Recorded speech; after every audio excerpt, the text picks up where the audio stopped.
Uhum. Então estamos iniciando mais um trabalho aqui. Já são... Acho que ele está iniciando aqui só um pouquinho. Não, já começou. Boa noite a todos, sejam bem-vindos a mais um trabalho da nossa Caminho da Luz. Hoje teremos como tema da noite reintegração na religiosidade, que é um tema que está inserido nesta obra aqui. Essa capa aqui não é a comercialmente atual, mas é só para ver o título. E então é um tema que nos chama para um momento atual do mundo e tem relevante importância. Então vamos, para iniciar os nossos trabalhos, vamos criar um ambiente espiritual adequado, uma atmosfera fluídica, e assim nós também dividimos vibrações com a psicosfera do planeta. Então vamos fazer uma prece inicial para o nosso trabalho.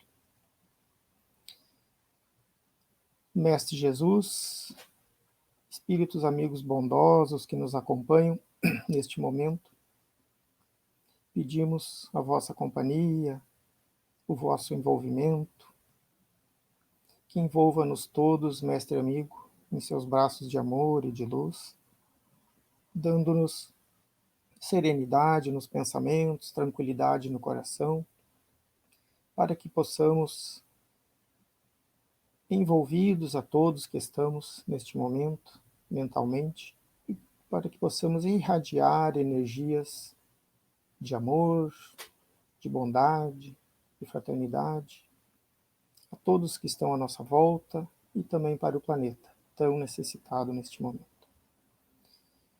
Iniciamos então o trabalho da noite de hoje com as bênçãos dos nossos amigos espirituais. Que assim seja. Muito bem, meus amigos. Vamos então iniciando. O som tá bom? Só para confirmar, que às vezes dá um eco. E então, conceituando, né, essa reintegração à religiosidade, que essa reintegração ela é o efeito de reintegrar-se, quer dizer, assim, recondução, voltar ao ponto aonde paramos ou aonde deveríamos estar. E religiosidade é um estado de ser religioso, né? Que a religião em si é aquela questão que é um termo latino que significa religação, né? Então a religião seria religar-nos de novo com a divindade ou com seres espirituais, né? E seres nas outras religiões, anjos ou entidades, enfim. Então essa tendência natural dos sentimentos religiosos para coisas sagradas ou santidade é uma religiosidade. E ela também, essa religiosidade faz com que exige de nós um certo cuidado na realização de alguma ação, né? Assim, ao fazer alguma coisa dentro de um zelo, né? Com uma regularidade, assim, nos atos e deveres. A religiosidade nos traz isso. Enfim. Então, para iniciarmos, para o momento atual, né, eu achei interessante nós lermos aqui a introdução do livro, do Triunfo Pessoal, que a Joana nos coloca assim. Interessante que ela escreveu isso há anos atrás, mas o momento parece que foi escrito hoje.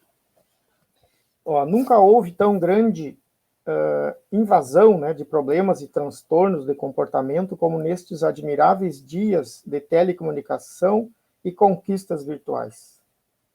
Diminuídas as distâncias e aproximadas as criaturas, o medo, não obstante, domina grande parte da sociedade, associado aos fatores da agressividade, do horror, que transformam a Terra em uma selva perigosa, onde a vida humana quase perdeu seu significado e se tornou fácil de ser arrebatada. O ser humano, estertora e amedrontado, foge para o isolamento, longe da realidade e buscando convivência virtual, porque teme o pessoal. Os consultórios médicos encontram-se, olha bem, isso aqui ela escreveu anos atrás e parece que é hoje. Os consultórios médicos encontram-se repletos.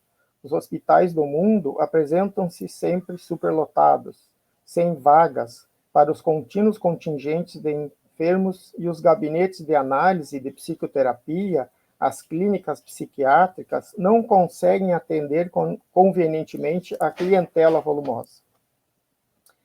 Prevendo estes calamitosos dias, Jesus, lá no seu sermão profético, né, que tem na Bíblia, então, prevendo estes calamitosos dias, Jesus, o terapeuta por excelência, prometeu enviar o Consolador, que teria por tarefa arrancar as raízes do sofrimento, erradicar as causas das aflições, elucidando a respeito do ser imortal e demonstrando-lhe a realidade de forma palpável e iniludível. Como consequência, em toda a terra se ouve a voz da imortalidade com mais ênfase.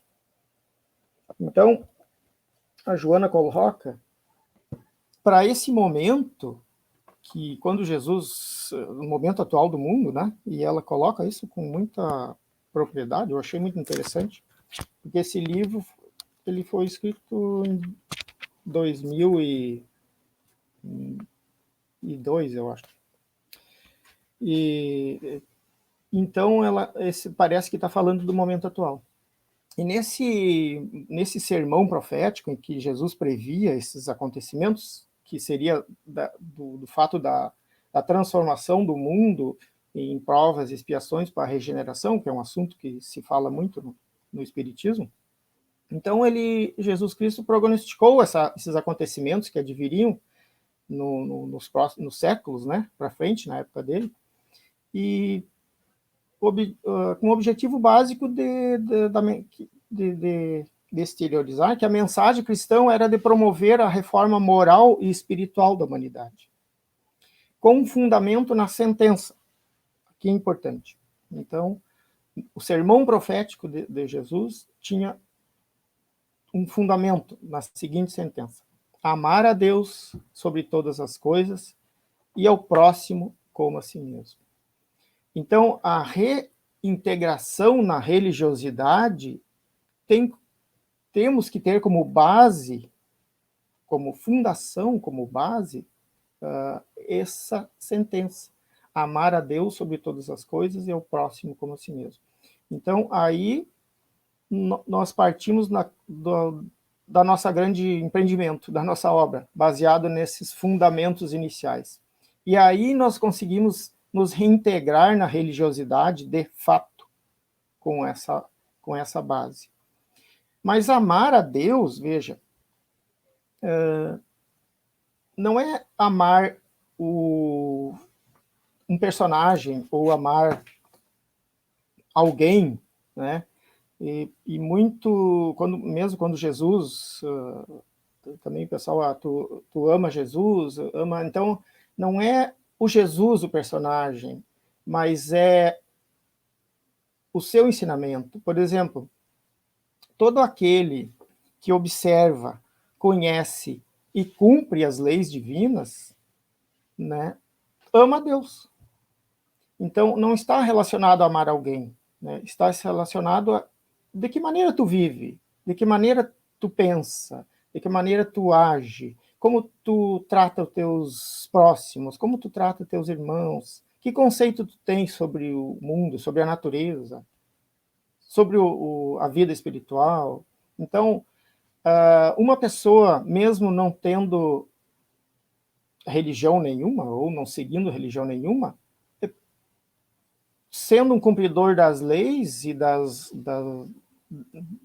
da ética cristã, da moral cristã, ele ama mais a Deus do que um religioso, que usa da religião, entre aspas, para, às vezes, para seu próprio benefício, né? Como dizem os espíritos, aqueles que se utilizam das questões espirituais para conquistas terrenas não são acompanhados pelos bons espíritos. Os bons espíritos acompanham a todo aquele que é dedicado às obras com os bons princípios, caridade, fraternidade, com amor, dedicação ao próximo. Este vai ter sempre o acompanhamento e a ajuda dos bons espíritos. Então aí já é uma grande lição, né? Então, essas leis morais, que aqui no livro dos Espíritos, tem, só para citar aqui as leis, ó. Lei divino-natural, lei de adoração, lei do trabalho, lei de reprodução, lei de conservação, lei de destruição, lei de sociedade, lei do progresso, lei da igualdade, lei de liberdade, lei de justiça, de amor e de caridade. E tem uma 12 aqui, que não é uma lei, mas são perfeição moral. Então, são 12 princípios que está no livro dos Espíritos. Se conseguirmos viver dentro de um regramento, isso aqui está no livro terceiro aqui do livro dos Espíritos, entendendo bem essas leis, tendo o Evangelho como um balizador das atitudes na vida, já estou muito bom, tá? Muito bom. Já estou amando a Deus e a Jesus, porque é o que ele quer. Não é amar uma figura, é amar aquilo que eles esperam que nós façamos, né? Então, no livro dos Espíritos, tem lá sobre as leis umas perguntas, na pergunta 614. Que se deve entender por lei natural? Isso eu estou falando das leis, é só uma introdução para a gente entender o que é o ser um ser envolvido na religiosidade. Que se deve entender por lei natural? A lei natural é a lei de Deus e a única verdadeira para a felicidade do homem. Ela indica o que deve fazer e o que não deve fazer. E ele não é infeliz senão quando se afasta dela. Então, quando está aqui no livro dos Espíritos, quando nós nos afastamos das leis naturais ou das leis divinas, nós provocamos o nosso mal-estar ou nossa infelicidade. Então, na 617, outra pergunta assim, ó, que objetivos abrangem as leis divinas? Concerne-lhes outra coisa que a conduta moral? Daí ele diz, todas as leis da natureza são leis divinas, porque Deus é o autor de todas as coisas. O sábio estuda as leis da matéria, o homem bem estuda as da alma e as pratica. Daí tem uma segunda pergunta dentro dessa pergunta. É dado ao homem se aprofundar em ambas? Sim, mas uma só existência não é suficiente. Quer dizer, em uma encarnação nós não atingiríamos a perfeição moral, intelectual. Então a gente depende de várias reencarnações, né, nesse mundo terreno ou em outros mundos, né, como agora que nessa fase de transição planetária para a regeneração, muitos que não atingirem o nível adequado, da frequência adequada, vão migrar para um planeta mais inferior. Então, faz parte desse processo de evolução. Então, uma terceira pergunta que é interessante, daí a 619.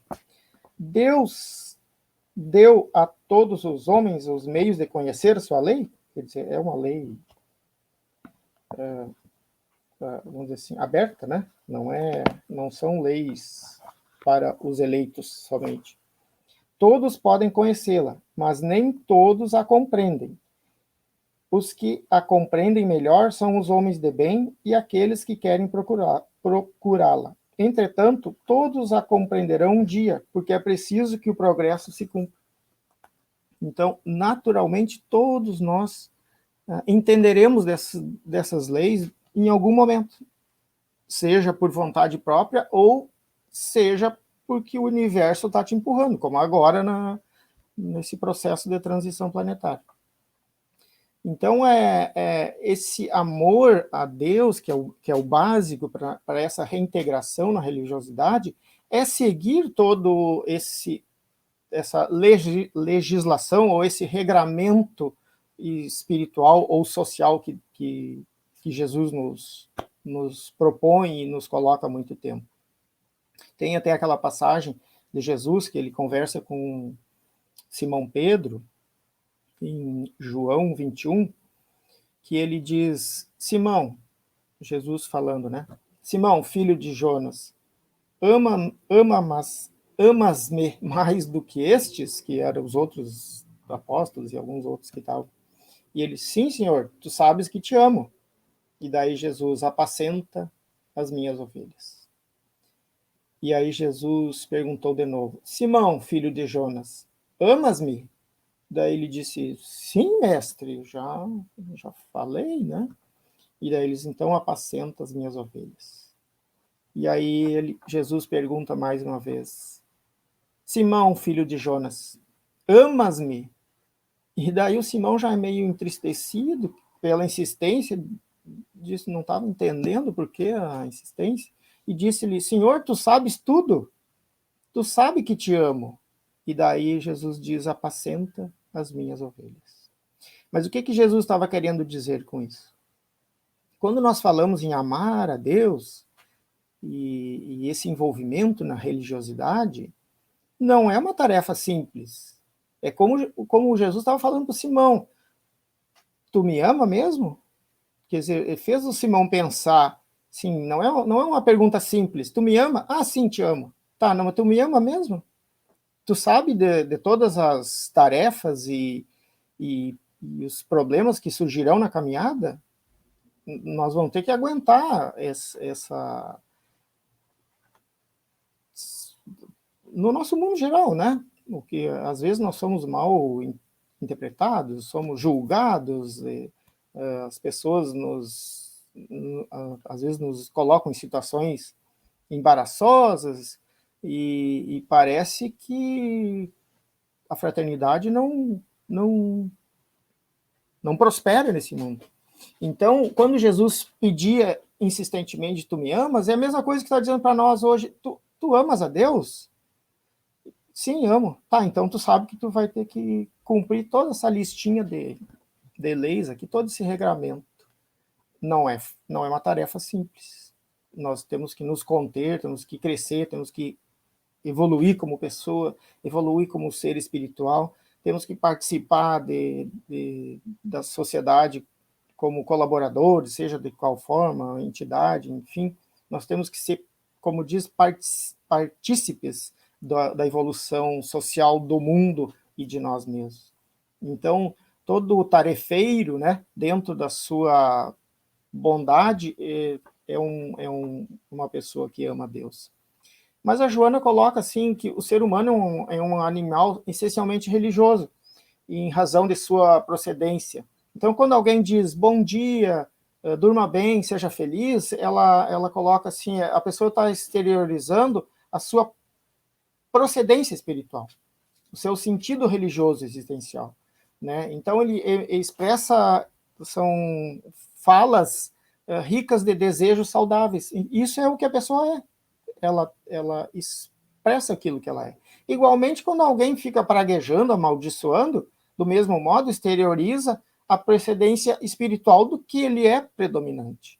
Então, lhe falta essa reintegração na religiosidade, porque ele não entendeu que eu posso ser um religioso, como é que é, quando vai na missa todos os domingos, assim, não estou falando dos católicos, mas aquele fiel, né? Mas a vida dele não corresponde à religiosidade nas ações do que ele ouve no templo, seja qual templo for, né?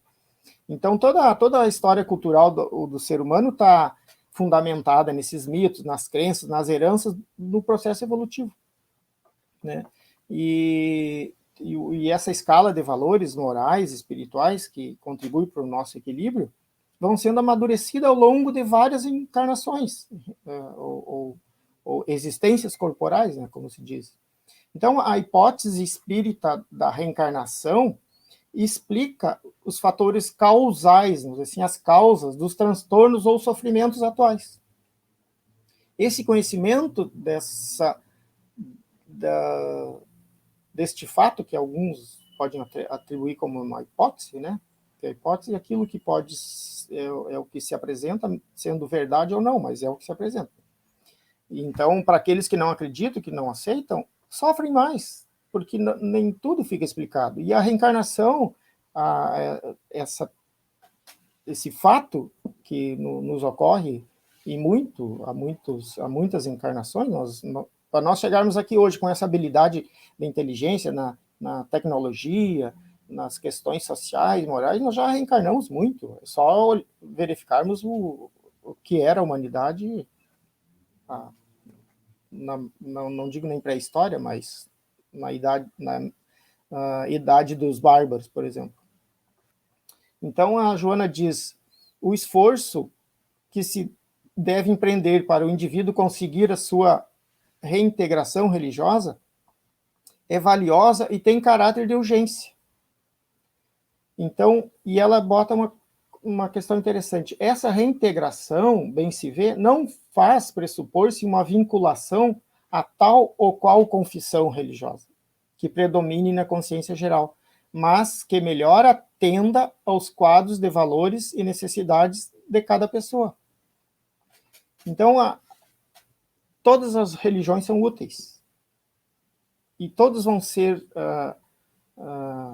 atendidos em sua necessidade de acordo com o momento, assim, um momento espiritual em que a pessoa se encontra.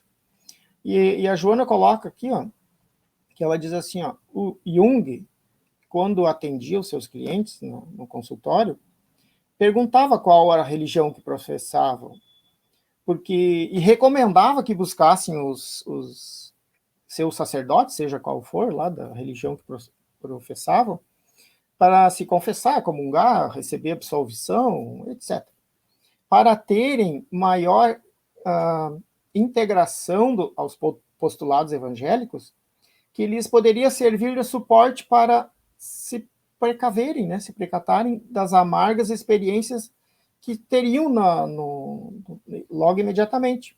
Então, Jung recomendava o acesso o retorno à religiosidade para depois seguir a terapia e aprofundar mais nas amargas experiências, porque quando viajamos para nós mesmos, as experiências não são agradáveis. Nós retirar do nosso ser as travas, as travas do olho, como tem no Evangelho, né? E retirar as nossas mazelas é dolorido, aquilo está incrustado. Então, Jung, sabedor disso, não.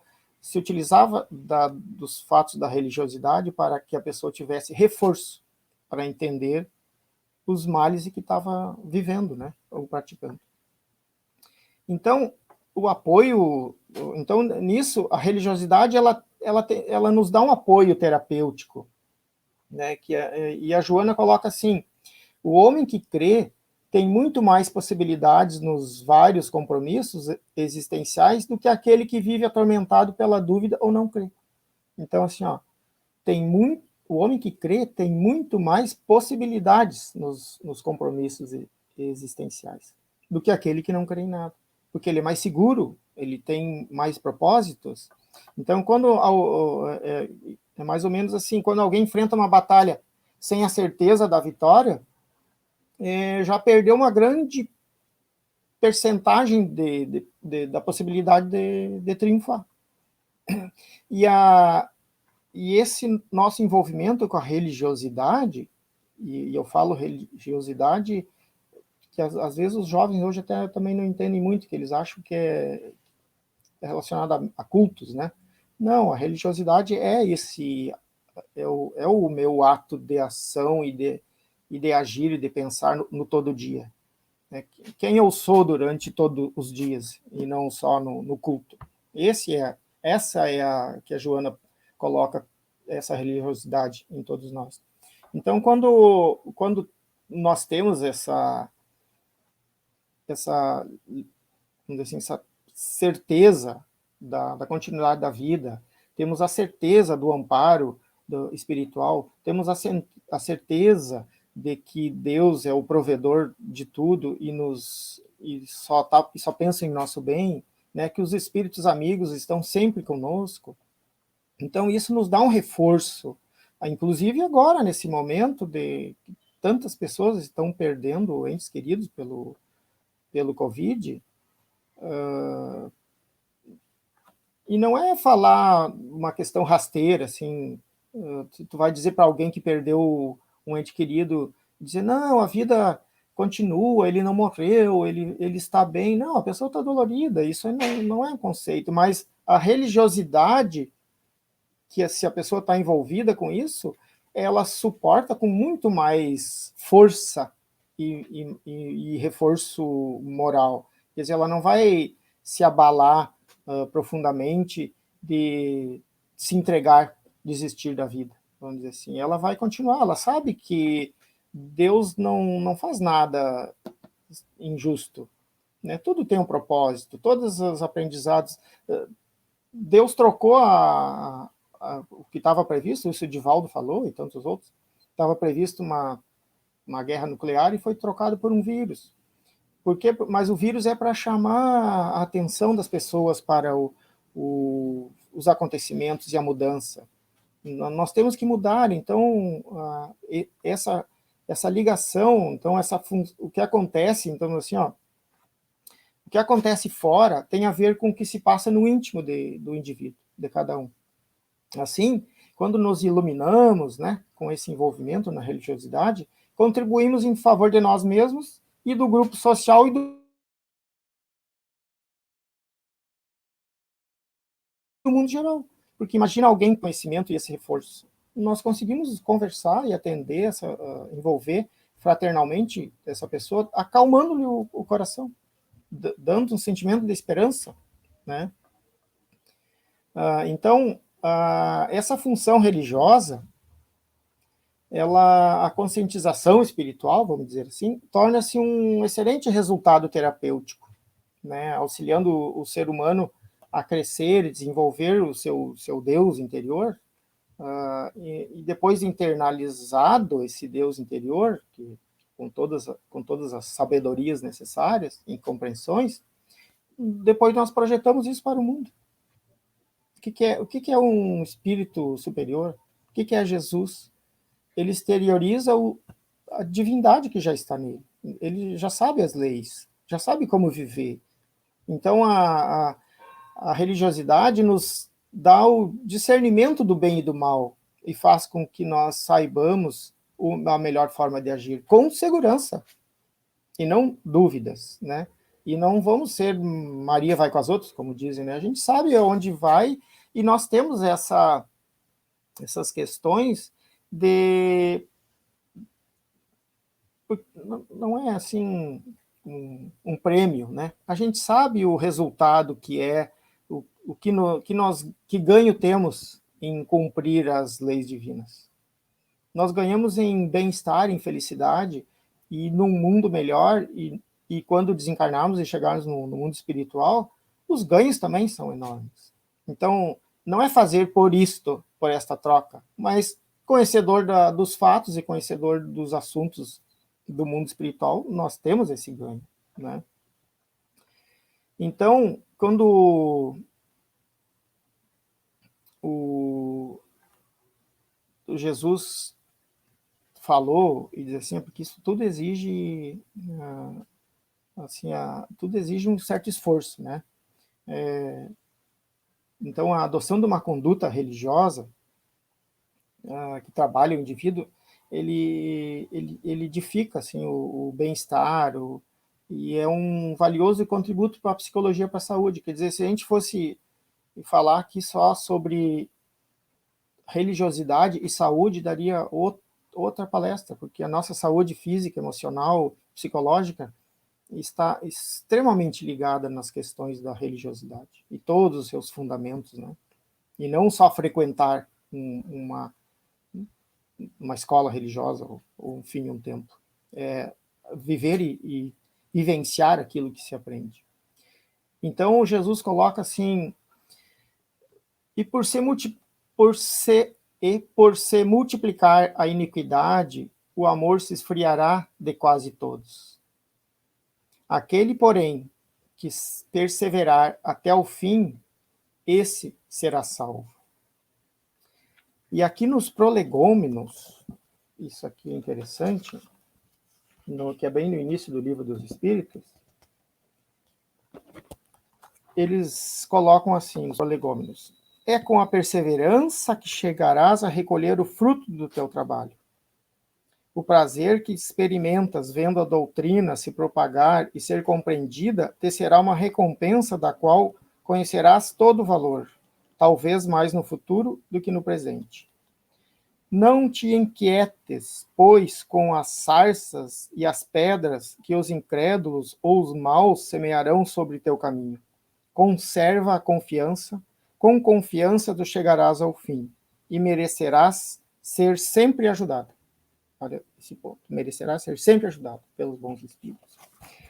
Então, e quem está falando isso? Quem assina os prolegômenos, só para nós termos a ideia do valor, que como Jesus diz assim, quem perseverar até o fim será salvo. E quem está falando isso aqui? Quem assina os prolegômenos? São João Evangelista, Santo Agostinho, São Vicente de Paula, São Luís, o Espírito de Verdade, Sócrates, Platão, Fenelon, Franklin Swedenborg, etc, etc, etc. E se todas essas figuras estão nos afirmando isso e corroborando, né, com as afirmações de Jesus, por que vamos duvidar?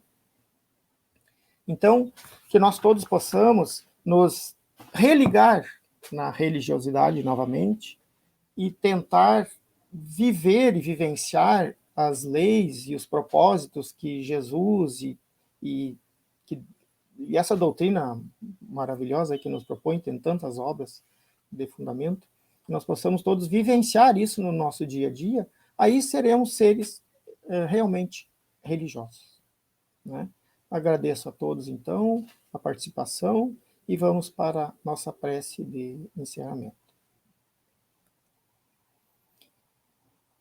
Mestre Jesus, agradecemos pela boa companhia, agradecemos também pela companhia dos bons espíritos, que possamos todos, Senhor, sermos envolvidos em seus braços carinhosos, que sua luz, seu amor incondicional, poderoso, seu amor luminoso, ilumine os nossos lares e todos que estão à nossa volta, ilumine a nossa cidade, o nosso país e o nosso mundo.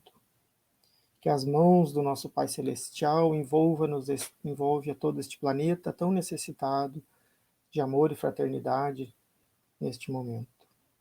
Que as bondades dos céus estejam sempre com todos nós, que os bons espíritos nos intuam, para que possamos ter o bom discernimento sobre o certo e o errado e podermos agir com a religiosidade coerente com o que Jesus espera de nós. Que as luzes do nosso Mestre Jesus ilumine o nosso caminho, os nossos corações, as nossas mentes, a nossa fala e as nossas ações. Que a bondade dos céus esteja com todos. Que assim seja. Obrigado a todos pela presença e até a próxima live, então, que é na terça à noite da nossa Caminho da Luz, às 20 horas. Boa noite.